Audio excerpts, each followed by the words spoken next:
আসসালামু আলাইকুম সবাইকে। বানিয়ে ফেললাম চালের আটা রুটি।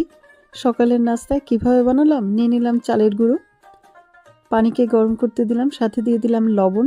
পানিটা ফুটে উঠলে তার মধ্যে দিয়ে দিলাম চালের আটার গুঁড়োগুলো, দিয়ে নাড়তে থাকলাম যতক্ষণ পর্যন্ত আটাটা চুলার উপরেই সিদ্ধ না হয়ে যায়। দেখতে পাচ্ছেন আমি আটাগুলো দিচ্ছি যতটুকু পরিমাণ দরকার আমার নিয়ে নিলাম। আমি এখানে 3 কাপ পরিমাণ আটা দিয়ে বানিয়েছিলাম। সবগুলো গুঁড়ো দিয়ে নাড়তে থাকলাম। পানিটা শুকিয়ে সিদ্ধ হয়ে গেল।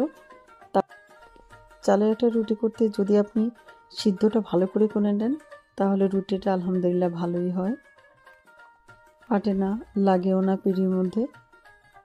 আর একটু গরম গরমই আমি এটাকে মথে নিলাম, নরম করে নিলাম। সামান্য একটু পানিও দিয়েছিলাম। হাতে যতটুকু পরিমাণ গরম সহ্য হয় ওইটুকু পরিমাণ থাকতেই আমি মলতে শুরু করলাম। ছোট ছোট করে লেচি কেটে নিলাম।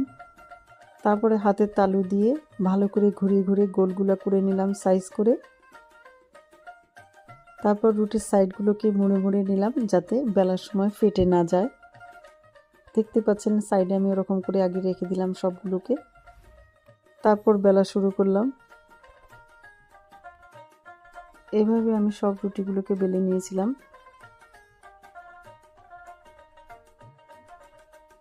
ফ্রাই প্যানটা ভালো করে গরম করে নিয়ে তারপর রুটি দিয়েছিলাম। এক পিস হলে উল্টে দিলাম, আরেক পিস ওয়েট করলাম ফোলা পর্যন্ত।